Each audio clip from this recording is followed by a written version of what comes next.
அம்மா முக்கியமே சுவை பார்க்கலாமா? வணக்கம்.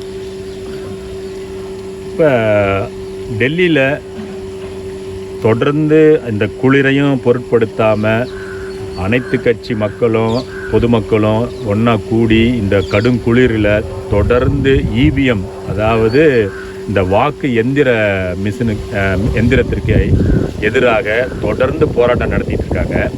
ஆனால் இதை எந்த ஒரு மெயின் ஸ்ட்ரீம் மீடியாவும், பத்திரிகைகளோ, தொலைக்காட்சி ஊடகங்களோ இல்லது அங்கீகரிக்கப்பட்ட எந்த ஒரு ஊடகங்களும் பொதுமக்களுக்கு கொண்டு சேர்க்காமல் இருக்கிறாங்க. அதை மத்தியில் ஆளும் கட்சியும் அதை பொருட்படுத்தாமல் புறந்தள்ளிட்டு போகிறாங்க. இப்போ தன்னாட்சியாக செயல்படக்கூடிய தேர்தல் ஆணையமும் இதை பற்றி கொஞ்சமும் கண்டு கொள்ளாமல் அதுக்கு எந்த ஒரு முக்கியத்துவமோ இல்லை அதற்கான ஒரு கருத்தையோ வெளியிடாமல் இருக்கிறாங்களா? அதை பற்றி என்ன நினைக்கிறீங்க? உலக நாடுகளெல்லாம் இந்த மிஷினில் போடுறாங்களே ஓட்டு, அது வேண்டாம் அப்படின்னு நிறுத்திட்டாங்க. உலக நாடுகளில் நிறுத்திட்டாங்க. இந்தியாவில் மாத்திரம் அதை நிறுத்தாமல் வைப்பதற்கு காரணம், மோடிக்கு யாருமே கிடையாதுங்க. அந்த மிஷின் தான் மோடிக்கு எல்லாமே. மிஷின் இல்லைன்னா பாஜக ஆட்சி கண்டிப்பாக வராது. நான் 100% சொல்வேன். அந்த ஓட்டு மிஷின் தான் மோடியை கடந்த 10 ஆண்டுகளாக முதன்மை மந்திரியாக வைத்திருக்கிறது. எல்லாரும் எதுக்குறாங்க. ஒரு சாரார் எதிர்த்தா பரவாயில்ல, எல்லாருமே எதுக்குறாங்க. அதில் தவறுகள் நடக்கிறது. நீங்கள் பார்த்தீங்கன்னா ஒரு தேர்தல் அதிகாரியை சொல்லியிருக்காரு. ஆமாம், சொல்லியிருக்காரு. என்ன சொல்லியிருக்காருன்னா, ஆனால் எல்லா அதிகாரிகளுமே தான் அதிகாரத்துலேருந்து வெளியே வந்துட்டு தான் அதோட உண்மையை சொல்லிட்டு இருக்காங்க. இல்லை, அப்படி தான். ஏன்னா உங்களுக்கு அதான் ஏங்க 5000 சொச்சம் 6000 கோடி நன்கொடையாக வாங்கியிருக்காருங்களேங்க. 6600 கோடி. ஆமாம், 7000 கோடி வச்சுங்களேன். அந்த தேர்தல் பத்திரங்கிறத வச்சு எவ்வளவு நீங்கள் பார்த்தீங்கன்னு வச்சிங்களேன், இந்த நாட்டில் நாம் வாழ்ந்து கொண்டு இருக்கிறோமேங்கிற உங்களுக்கு கவலை வரும். கணக்கு காட்டாமல் 2000 ரூபா கொண்டு வந்தாங்களா? ஏன் 2000 ரூபா கொண்டு வந்தீங்கன்னா, அந்த 1000 ரூபா நோட்டில் 500 ரூபா நோட்டில் பயங்கரமான கள்ளப்பணம் புழங்குது. இல்லை பதுக்கி வைத்திருக்கிறாங்க. பார்த்தீங்களா? யார் சொன்னது? யார்? உத்தமபுத்திரர், மரியாதைக்குரிய பைஜாமுடைய பக்கா தலைவர். பார்த்தீங்களா? போட்டார்னா யாரையும் பார்க்க மாட்டார். விமானத்தை தான் அப்படியே பார்ப்பார். அப்படியே அந்த குழந்தை ஓடும் பார்த்தீங்களா? அதாவது வாழைப்பழத்தை கண்டா அந்த குழந்தை துள்ளி குதிச்சு ஓடும் பார்த்தீங்களா? அது மாதிரி ஓடுவார். அவர் சொன்னார், நான் என்ன மாதிரி ஒரு யோக்கியன், என்ன மாதிரி ஒரு பரிசுத்தமான மனிதன் இந்த உலகத்தில் நீங்கள் பார்க்கவே முடியாது சொன்னாரா? இல்லை, இந்த கள்ள பணத்தை நான் ஒழிக்கலைன்னு என்னை வச்சு கொளுத்திருங்கன்னாரு சொன்னாரா? நீங்கள் தான் சொல்கிறீங்களா? கள்ள பணம் அவர் தான் சொன்னாரா? இன்னும் என்னென்னமோ சொன்னேன். நான் இந்த நாட்டை ஒரு வல்லரசு நாடாக, ஒரு வலிமை பொருந்திய நாடாக, உலகமே திரும்பி பார்க்கக்கூடிய வியக்கக்கூடிய நாடாக, ரோட்லேயே சோறு போட்டு சாப்பிடலாம். நீங்கள் நல்ல வேலை ரோட்டில் சோறு போட சொன்னார், கழிவறையில் சோறு போட சொன்னார் அப்படின்னு சொல்லுவார். அவர் நினச்சா சொல்லுவாருங்க. அவர் மோடி மாதிரி ஒரு கேடி நீங்கள் பார்த்துருக்க முடியாது சொல்லுவார். அவர் என்னென்னமோ அதாவது வாயில் வந்ததெல்லாம் சொல்கிறது, வாயில் வந்ததெல்லாம் பேசுகிறது. ஆனால் நிருபர்களை சந்திக்க மாட்டார். பார்த்துறீங்களா? இப்போ நீங்கள் இருக்கிறீங்க, நான் உங்களுக்கு நீங்கள் கேள்வி கேட்குறேன், பதில் சொல்கிறேன். இனிமேல் சந்திக்க மாட்டார். அது என்னது? நாம் தமிழருடைய ஒரு தலைமை ஒருங்கிணைப்பாளர் சீமான் அவர்கள் சொல்கிற மாதிரி அடிக்கடி சொல்லுவார், மோடி நாட்டுக்கு புரோக்கரு, ஸ்டாலின் தமிழ்நாட்டோட புரோக்கரு. இப்போ அதுக்கான உண்மையோட அது உண்மைதான்னு சொல்கிற மாதிரி தான் இந்த 6600 கோடி ரூபாய் பணம் பெற்றதற்கான. நீங்கள் எல்லோரும் மாதிரி எங்கள் அண்ணன் பார்க்காதீங்க. நான் அவையே சொல்லிட்டேன், வேறு ஒரு இதுலேயும் சொல்லிட்டேன். நான் எல்லாரையும் மாதிரி எங்கள் அண்ணன் பார்க்காதீங்க. எங்கள் அண்ணன் மாதிரி ஒரு அறிவாசம் அந்த உலகத்திலே கிடையாதுங்க. நான் சொல்லிட்டேன்னு உங்களுக்கு. இயற்கை பிரசவித்த புள்ளன்னு சொல்கிறேனே. மிகப்பெரிய வல்லமை கொண்ட தலைவன். எல்லாம் பார்ப்பேன், சீமான் தானே, பேக்ரவுண்டு கிடையாது, அவங்க அப்பா என்ன முதலமைச்சராக இருந்தாரா, அவங்க அப்பா அவங்க அண்ணன் என்ன எம்பிஆர். ஏய், இயற்கையே இந்த உலகத்திற்கு இந்த மண்ணை மக்களை காப்பாற்றுவதற்கு அனுப்பி வைத்த மாபெரும் சக்தி எங்கள் அண்ணன். அதை நான் சொல்கிறேனே, முன்ன என்ன நடக்குதோ அது சொல்லுவார், பின்னாடி நடக்க போதோ சொல்லுவார். அன்னைக்கு சொல்லிட்டார் எல்லாத்தையுமே. நீங்கள் அவருடைய காணொளிகளை ஒன்று ஒன்றா நான் ஏன் என் அண்ணனை வந்து நான் உயிருக்கு மேலே மதிக்கிறேன்னா, 53 வயசாகுது எனக்கு. நான் உங்களுக்கு வந்து நான் வெளியே வரல, உங்களுக்கு வாய்ப்பு இல்லை. அப்போல்லாம் வந்து இந்த மாதிரி ஊடகம்லாம் கிடையாது. திமுகவுக்கு நான் ஒரு 6 ஆண்டு காலம் பேசியிருக்கிறேன். மிகப்பெரிய விடுதலை விரும்பி இப்போ உள்ளவன்னு சொன்னால் தெரியாது. தஞ்சை கூத்தரசன், சிங்கார சடையத்தன், தீப்பொறி ஆறுமுகம் கூட பேசினாள். அன்னைக்கு உள்ள தலைவர்களை நன்னி நடராஜன், கோசிமணி, இவங்கெல்லாம் மிகப்பெரிய ஆளுமைகள் திமுகவில்.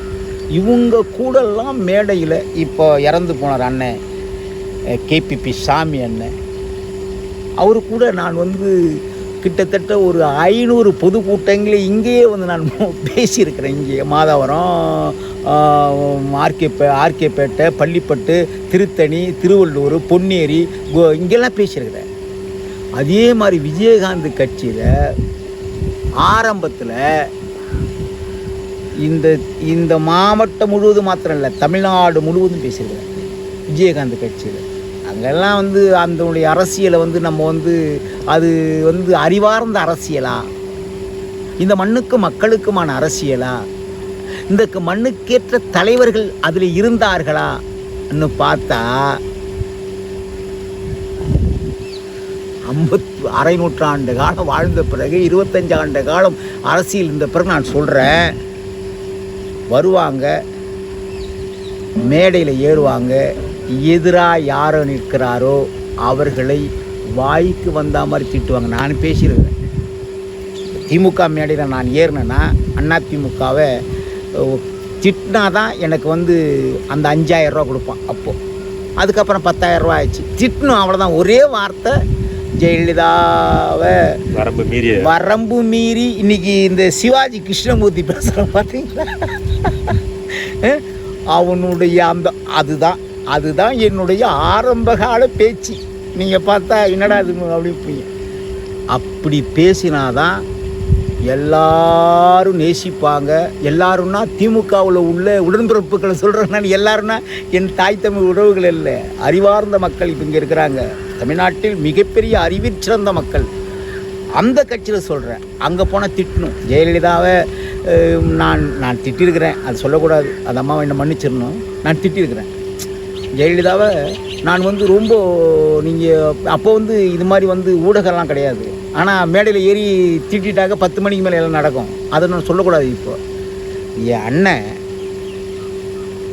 அப்படிலாம் வளர்ந்து அப்படிலாம் இருந்து நான் வந்து ஒரு தெளிவான ஒரு தலைவனுக்கு பின்னாடி நிற்கிறேன்.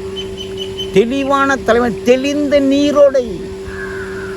எல்லாரும் வந்து ஏதோ பேசிட்டு போவான், போகிற போக்கில் பேசிட்டு போவான்.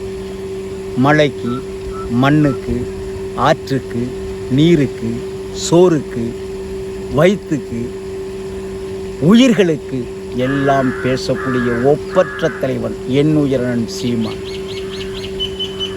நீங்கள் அவருடைய காணொளிகள்லாம் பார்த்தாலே இப்படிப்பட்ட ஒரு தலைவன் இந்த 21ஆம் நூற்றாண்டில் இருக்கிறாரா அப்படி நீங்கள் சிந்திக்க தோணும். அன்னைக்கு பார்த்தீங்களா, அன்னைக்கு ஒரு கலந்தாய்வு நடந்தது. அப்படிப்பட்ட ஒரு தலைவன் அன்னைக்கே சொன்னார், இவங்க பணத்தை வந்து 2000 ரூபா பணத்தை அடித்தாங்க, எல்லாம் பண்ணாங்க, கிளீன் இந்தியான்னாங்க. எல்லாம் என்ன சொன்னான், கிளீன் இந்தியான்னா இவன் வேறு மாதிரி சொன்னான். நாடு முழுவதும் தூய்மை ஆகிடும், அதான் என் பாக்கெட்லேயே பணம் இல்லாமல் ஆகிடும். நான் இவனுங்க எப்படி போடுறான் பாரு, இவனுக்கு திட்டம் எப்படி கிளீன், எல்லாத்தையுமே வந்து தொடச்சி எடுத்துடணும். என்ன மண், மலை, ஆறு, குளம், இங்கே இருக்கிற விவசாய நிலத்தெல்லாம் பிடுங்கி அதானிக்கு அம்பானிக்கு கொடுத்துடணும். அதான் க்ளீன் இந்தியா. அவனுடைய இதில் வந்து அதான் க்ளீன் இந்தியா. அதுக்கான முன்தொகை தான் இந்த 6600 கோடி. அதுதான் நான் சொல்கிறேன். அதுக்கு தான் நான் வர்றேன். இதெல்லாம் எதற்கு என்று சொன்னால், எங்கள் அண்ணன் சொன்னார்ல, மோடி வந்து இன்டர்நேஷ்னல் புரோக்கர். எங்கள் அண்ணன் சொன்னாரா? இப்போ தெரிஞ்சு போச்சா? சொல்லி எப்படி ஒரு 5 வருஷம் இருக்குமா? இவர் வந்து தமிழ்நாட்டில் புரோக்கர், அவர் வந்து இன்டர்நேஷ்னல் புரோக்கர்னு சொன்னாரா? இப்போ 6000 சுற்றம் கோடி, கிட்டத்தட்ட 7000 கோடியை அதானி அம்பானி போன்ற மிகப்பெரிய தொழில் செய்யக்கூடிய, இந்த மண்ணை சுரண்டக்கூடிய இந்த மிகப்பெரிய முதலைகளாக இருக்கிறவர்கள் இவர்களிடத்தில் கொடுத்துருக்கிறார், மோடி இடத்துல கொடுத்துருக்காரு. ஆனால் தன்னை எப்படி கொஞ்சம் கூட மனசு கொஞ்சம் கூட கூசாமல் தன்னை ஒரு தூய்மையான அன்னை தெரேசாவுக்கு ஒப்பீடாக நான் வந்து அரசியல் செய்கிறேன், எங்கள் இதில் வந்து லஞ்ச லாவணியம் இல்லை அப்படின்னு எப்படி? என்னங்க நீங்கள் ஒரு 50 ரூபா உங்கள் பாக்கெட்டில் எடுத்துன்னு வச்சிங்களேன், ரோட்டில் போகும் பசிக்குது அவனுக்கு, ஒரு 50 ரூபா எடுத்துருவான். போலீஸ்காரன் அங்கேருந்து வந்து அடித்து மாமூலும் ரத்தக்கத்தெல்லாம் ஒழுவான் அவனுக்கு, அந்த 50 ரூபா எடுத்தவனுக்கு. ஒரு 5000 கோடி இருக்கான்னு வச்சுக்கேன், அதே போலீஸை சலாடிப்பான். அதுதான் மோடி. அப்படி தான் தெரியுதுங்களா? சாதாரண திருடனா பரவாயில்ல, பக்கா திருடன் நீங்கள் என்ன பண்ணுவீங்க? ஒன்றும் பண்ண முடியாது. ஒன்றுமே பண்ண முடியாதுங்க. அதாவது சொல்கிறேன் நான், இப்போ அதாவது வாங்கப்பட்ட, அதாவது அந்த தேர்தல் பத்திரம் பிரகாரம் வாங்கிய தொகையே ஒரு 7000 கோடி கிட்ட இருக்குது. ஆனால் வராது எவ்வளோ இருக்குது, எவ்வளோ பேர் கொடுத்துருப்பான், என்னென்ன வேலை பார்க்குறீங்க, பரந்தூர் விமான நிலையத்துக்கு வந்து இடத்த வாங்குறேங்கிறீங்க, விவசாயத்தை அழிக்கிறீங்க, மேல் மாவில் இது பார்த்தீங்களா? எங்கே பார்த்தாலும் விவசாய நிலங்கள். இங்கே பாருங்கள், டெல்லியில் இந்த பஞ்சாப்காரனும் பீகார் விவசாயிகள் இந்த நாட்டிற்கு பிடித்த கேடு, இந்த நாட்டை அழிக்கக்கூடிய மிகப்பெரிய தீய சக்தியாக மோடி வைக்கிறார். அதுக்கு எந்த விதமான மாற்று கருத்தும் கிடையாது. இல்லைன்னா சோறு கருத்து இல்லை. அட்லீஸ்ட் இந்த தேர்தலில் மாற்றமாவது வருமா? எந்த தேர்தலில்? இந்த வர்றது மக்கள் தீர்மானம் பண்ணணும். இந்த மக்கள் தீர்மானம் பண்ணணும் இல்லையே, மக்களுக்கு வந்து இந்த கருத்துக்களை கொண்டு சேர்க்காம இருட்டடிப்பு செஞ்சுக்கிட்டே இருக்கிறாங்களே. ஏங்க அதுதாங்க சொல்கிறேன், பணத்தை கொடுத்துக்கிட்டே இருக்கிறான். தமிழ்நாட்டில் இன்றைக்கி பார்த்தீங்கன்னா ஐயா இவர் சொல்கிறாரு சுயாட்சி, அதாவது மாநிலத்தில் சுயாட்சிங்கிறாரு இவர். நீங்கள் உண்மையிலேயே மாநிலத்தில் சுயாட்சி அந்த தத்துவத்தை கையெடுத்திருக்கிற தலைவராக இருந்திருந்தால் டெல்லி நடக்கிற விவசாய போராட்டத்தை உங்கள் டிவியிலே காட்டி பிரபலப்படுத்தியிருப்பீர்கள். அதான உண்மை. காட்டாத காரணம் என்ன? ஏதோ உங்களை மாதிரி இப்போ டிஎம்கே வந்து காங்கிரஸோட கூட்டணி தான். ஏன் அப்போ அவங்க ஏன் சன் டிவியில் காட்டலை? எதை விவசாய போராட்டத்தை காமிச்சிருக்கலாம்ல? எங்க கூட்டணி வேறங்க, கூட்டணி தத்துவம் வேற. தெரியுதுங்களா? யார் வேணும்னு கூட்டணி வச்சுக்கலாம். ஆனால் மோடியை வந்து கை பிடிக்கலன்னா மறுபடியும் ரைடு வருமே. என்னங்க நீங்கள் ஏங்க இன்னைக்கு வந்து பொன்முடி பார்த்தீங்க நிலைமை பார்த்தீங்களா? ஸோ தேர்தலுக்கு கூட்டணி, ஆட்சிக்கு சம்பாதிக்கிறதுக்கு, ஆட்சியில் சம்பாதிக்கிறது, தக்க வச்சுக்கிறதுக்கு அதிகார கூட்டணி. மோடியை வந்து காவுந்து பண்ணி தேர்தல் கூட்டணி ஒன்று, அதிகார கூட்டணி ஒன்று. இங்கே டிவியில் இவங்க ஒளிபரப்புனா தமிழ்நாட்டில் இருக்கிற அத்தனை அமைச்சர் வீட்டுகள்லையும் ரைடு, அப்புறம் செந்தில் பாலாஜி மாதிரி, பொன்முடி மாதிரி, அப்புறம் வந்து எல்லாருமே வந்து களி திங்க வேண்டியதான். அப்போ எப்படி காட்டுவாங்க? வாய்ப்பு இல்லை. ஆமாம், வாய்ப்பு. நான் சொல்ல வாய்ப்பு இல்லை, காட்ட மாட்டாங்க. இதே நாங்களாக இருந்தோம்னா இப்போயே நாங்கள் என்னென்ன வேலை பார்க்குறோம் உங்களுக்கு தெரியும்னு நினைக்கிறேன். ஏன்னா இது நடக்குமா? இது எல்லாம் வந்து அதாவது அந்த கண்ணீர் புகை கொண்டு போடுறாங்க. விவசாயி தாங்க உலக நாட்டினுடைய முதுகெலும்புன்னு சொல்லிருக்காங்க பெரியவங்க, யாரோ சொல்லிட்டு போய்க்கிறாங்க. அவன் விவசாயி கடவுளுங்கிறாங்க. ஜனநாயக நாட்டில் ஒரு அறப்போர் நடத்துகிற ஒரு மக்கள் மேலே, ஜனநாயக அந்த நாட்டுடைய மக்கள் மேலே இது மாதிரி ஒரு வன்முறையை பிரயோகிக்கிறது ஏற்றுக்கொள்ளக்கூடியதே இல்லை. நான் உங்கள்கிட்ட சொல்லிட்டேன், மனிதனை, மக்களையும் மண்ணையும் நேசிக்கிறவர்கள் இருந்தால் அதிகாரத்தில் நடக்காதுங்க. இருந்தால் இது நடக்காது. அவங்க மக்களை நேசிக்கிறவங்க கிடையாது, மண்ணை நேசிக்கிறவங்க கிடையாது, அதானி அம்பானி நேசிக்கிறவங்க. இதெல்லாம் நடக்கும். மக்களுடைய பிரதிநிதித்துவ தத்துவத்தின்படி அவங்க வந்து முதன்மை அமைச்சராக வரல. அதானி அம்பானி அவர்களுடைய கொடுக்குற பணத்தை வஞ்சி மக்கள்கிட்ட போட்டு இவங்க வந்து இன்றைக்கி வந்து இருக்கிறாங்க. அதனால தான் இந்த இழவுலாம் நடக்குது. இந்த இழவு நடக்கிறதுக்கு காரணமே என்னென்னா இதுதான். ஒரு ஒரு விவசாயி இறந்து போயிட்டார், பார்த்தீங்களா இல்லையா? இது போன இதுக்கு முன்னாடி நடந்த விவசாய போராட்டத்தில் நிறைய பேர் உயிரிழந்தாங்க. இது எல்லாமே வந்து மக்கள் கடந்து போய்கிட்டே இருக்கிறாங்களே. இதோடைய ஒரு எழுச்சி, ஒரு புரட்சி வரும். இப்போ நீங்கள் உங்களுடைய இதில் வந்து நீங்கள் வந்து ஓரளவு வெளில சொல்லுவீங்க. தமிழ்நாட்டில் இருக்கிற மிக முக்கிய ஊடகத்துறை இதை காட்டுறதே கிடையாது. அதே மாதிரி தான் இலங்கையில் வந்து ஈழத்தில் வந்து 1,75,000 பேர் கொண்டு குவிக்கிற போது உலக நாடுகள் எல்லாம் எதிர்ப்பு. இந்தியாவில் தெரியவே இல்லையே. இவர்களுக்கு அதை பற்றியெல்லாம் கவலை கிடையாது. இவங்களுக்கு ஒரே ஒரு இதுதான், என்ன, ஸ்ரீராம் தானே, ஜெய் ஸ்ரீராம். ஜெய் ஸ்ரீராம். ஆமாம், அது கூட வரமாட்டேது. ஜெய் ஸ்ரீராம் ஒன்று, ராமர் கோயிலை கட்டிடணும். ஏன்னா பசுமாட்டுக்கு எது செஞ்சிடக்கூடாது. இதுதான் இவங்களுடைய கொள்கை. அதெல்லாம் அவங்க கொள்கை கிடையாதுங்க. அவங்க வச்சுக்கிற ஒரு சும்மா ஒரு இது இல்லை, வயிற்று பொழப்புக்கு அது சும்மா சொல்லிக்கிறது. ஆமாம், முன்னெடுக்கிறது. அதுலேயும் அவனுங்க உடன்பாடு கிடையாது. நான் தான் சொல்கிறேன்னே. இவன் பார்த்தீங்களா, இவனுங்க வந்து விவசாயி போராடுறாங்க, காது கொடுத்து கேட்கறது இல்லை. எங்கே பார்த்தாலும் விளைநிலங்கள் அழிக்கப்படுகிறது, எதுவும் கண்டுக்கிறது இல்லை. இவனு எல்லாமே வந்து விமானம் ஓட்டணும், அப்புறம் வந்து இருக்கிற மிகப்பெரிய ரசாயன தொழிற்சாலைகளை இங்கே கொண்டு வரணும். உங்களுக்கு தெரிஞ்சுக்கிறேன், திருவத்தூரில் வந்து அதான் எண்ணூரில் கிட்டத்தட்ட இதோட வந்து ஒரு 200 நாளாக போராட்டம் நடக்குது. எவனையும் போய் கண்டுக்கல. நாங்கள் போனால் உள்ளே விட மாட்டேங்கிறோம். உங்களுக்கு இன்னொன்று சொல்கிறேன், போராட்டம் மக்கள் செய்கிறார்கள்.